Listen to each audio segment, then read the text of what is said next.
So we're going to Texas. We're going to the border. Just spoke to some of my friends in Arizona. We have tremendous support. The Republicans are extremely united. They all want to see something happen, but they're extremely united. And I don't think I've ever seen unity like this in the Republican Party. The media, which I call the opposition party, a lot of the media, in coordination with the Democrats, they're not talking about the Democrats folding. For instance, this morning a number of people came out and said you do need very strong border security, and that includes a wall or whatever it is. A number of Democrats said that, but people don't like to report on it. We have tremendous unity in the Republican Party. It's really a beautiful thing to see. I don't think there'll be any breakaway because they know we need border security and we have to have it. And the only way you're going to have border security, there's only one way. You can have all the technology in the world. I'm a professional in technology. But if you don't have a steel barrier or a wall of some kind, strong, powerful, you're going to have human trafficking, you're going to have drugs pouring across the border, you're going to have MS-13 and the gangs coming in, and we've done record apprehensions. We're doing a great job, but we need help. If we have the wall, we could have far fewer people working in terms of border security and doing an even better job. So if we had the wall, we could have a tremendous saving. I really believe the steel barrier or wall would pay for itself every 3 or 4 months, and maybe even better than that in terms of overall. So that's it. Just a couple of things, because I know the fake news likes to say it. When during the campaign, I would say Mexico's going to pay for it. Obviously, I never said this, and I never meant they're going to write out a check. I said they're going to pay for it. They are. They are paying for it with the incredible deal we made called the United States, Mexico, and Canada USMCA deal. It's a trade deal. It has to be approved by Congress. It probably will be, other than maybe they even hold that up because they want to have, they want to do as much harm as they can, only because of the 2020 presidential election. So Mexico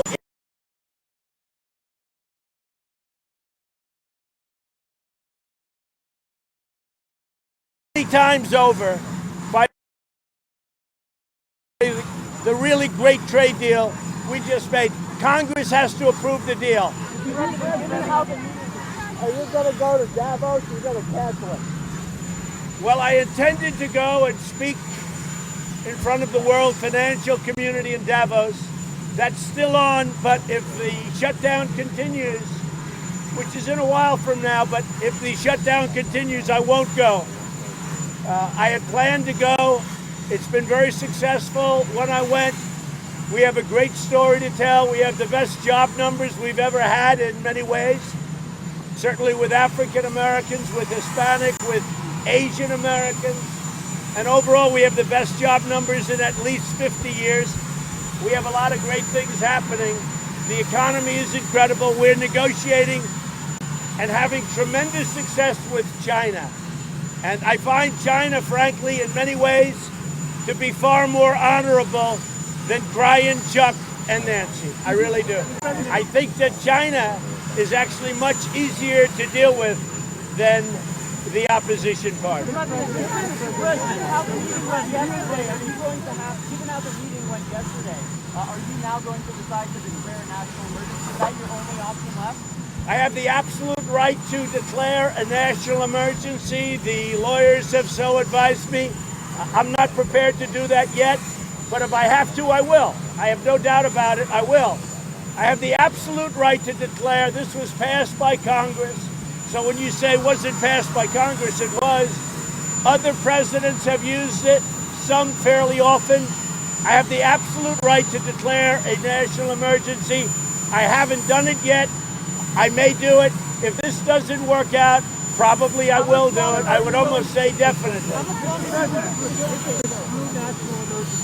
This is a national emergency. Why haven't you declared a national emergency already? Because I would like to do the deal through Congress, and because it makes sense to do it through Congress.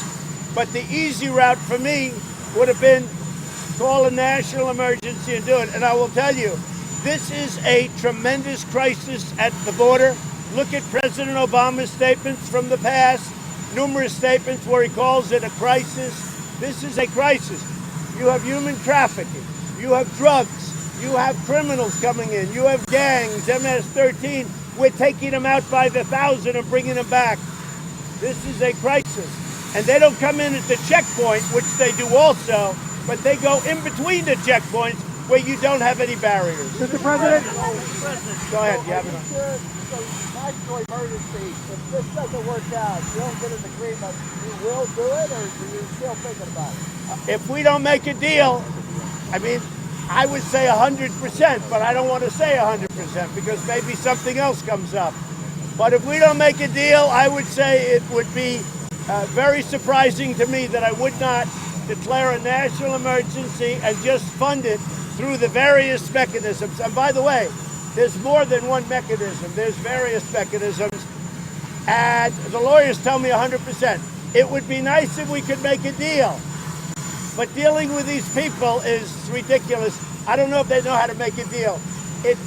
We need, and I'll tell you what, a lot of Democrats, I was looking at numbers, a lot of Democrats agree, Steve, we need national security.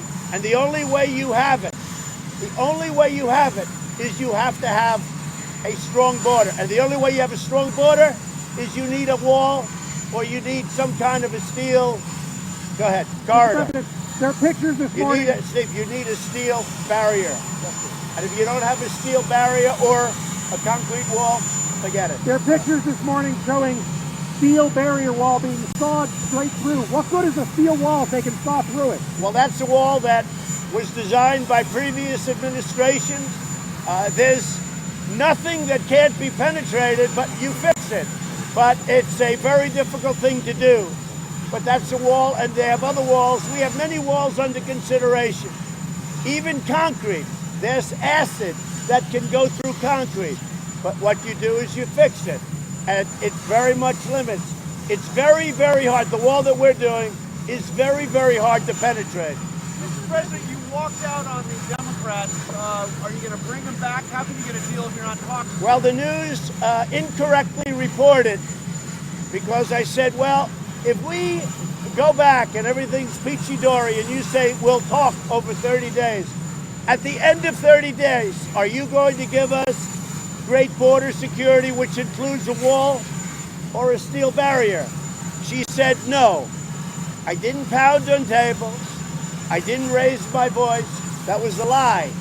What you should do is give them Pinocchios, because if you ask Mike Pence and you ask Kevin McCarthy, you ask anybody in the room, they will say, because I know if I do that, you're going to report it. But you guys report it anyway because you're fake news. But let me just tell you something.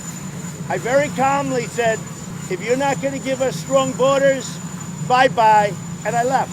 I didn't rant. I didn't rave like you reported. Some of the newspapers, and then Schumer always has a standard lie. He had a temper tantrum. I don't have temper tantrums. I really don't. But it plays to his narrative, but it's a lie. I very calmly walked out of the room. I didn't smash the table. I should have, but I didn't smash the table. And that's the story. So all of that narrative is a lie. Well, my question is, how can you get a deal if you're not talking to them? You walked out. Well, we'll see. Are you going to bring them Let back? me tell you, I think there's far more pressure on them because the people of our country want security. We want to be a secure country. We don't want drugs pouring in. Most of our drugs come in through the southern border, and they don't come in through the portals. They come in between the portals where you have no barrier. Say it.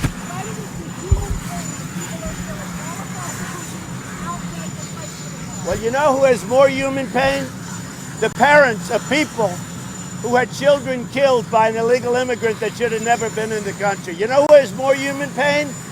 The husband that lost the wife, or the wife that lost the husband to an illegal immigrant that came in 5 or 6 times that shouldn't be here. That's the human pain. And the people that will be paid, but maybe a little bit later, those people, many of them are on my side. They want to see border security.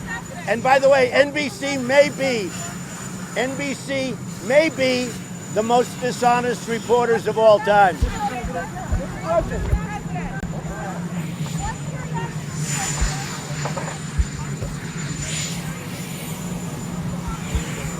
I have no idea what they're doing. Okay, go ahead. Next question. What? I can't hear you.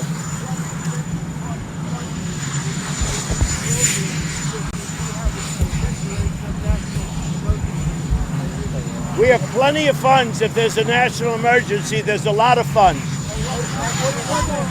I just want to say, if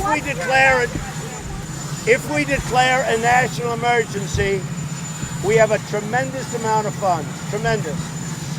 If we want to do that, if we want to go that route.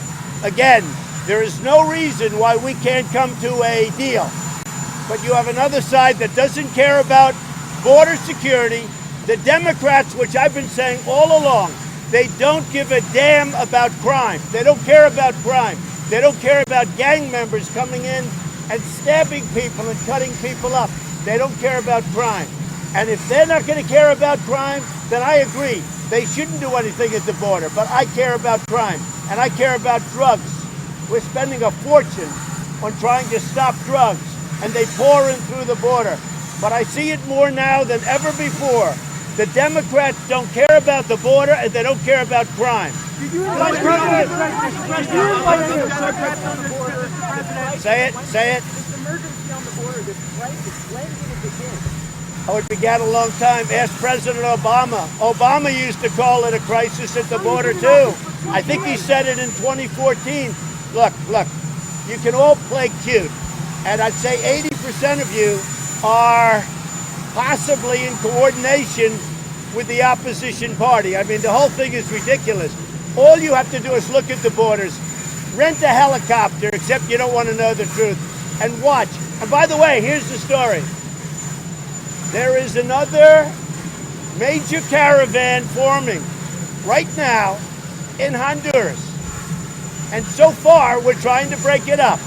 But so far, it's bigger than anything we've seen. And a drone isn't going to stop it. And a sensor isn't going to stop it. But you know what's going to stop it in its tracks? A nice, powerful wall. Special question. Did you invite any Democrats on this trip, Mr. President? The buck stops with everybody. They could solve this problem in literally 15 minutes. We could be back. We could have border security. They could stop this problem in 15 minutes if they wanted to. I really believe now that they don't want to. I really believe that. I really believe that they don't care about crime. I really believe this. The Democrats don't care about crime. They've been taken over by a group of young people who, frankly, in some cases, I've been watching, I actually think they're crazy. But they've been taken over by a group that's so far left, I really don't think they care about crime. And you know, sadly, they're viewing this as the beginning of the 2020 presidential race, and that's okay with me. But they have been taken over by a group of people that don't care about gangs, they don't care about human trafficking and drugs, they don't care about anything. I'll tell you what, they have gone crazy. Mr. President, How much longer is this shutdown going to last? We have to get a win or I'll have to go national security. One or the other. Either we're going to win or make a compromise. I'm okay to making a compromise. Compromise is in my vocabulary very strongly. So we're either going to have a win, make a compromise, because I think a compromise is a win for everybody, or I will declare a national. Mr. President, do you have any reaction? Very, this is a thing that the lawyers tell me is 100%. You just have to read the language. Just read the language. This special counsel's final report, do you want that to be made public? We'll have to see. There's been no collusion whatsoever. We'll have to see. So on that, Mr. President, did you know that Paul Manafort was sharing polling data from your campaign with the Russians? No, I didn't know anything about it. Nothing about it. Mr. President, do you have any reaction to the news of Jeff Bezos' divorce and his affairs? Well, I wish him luck. That's it? I wish him luck. It's going to be a beauty. All right.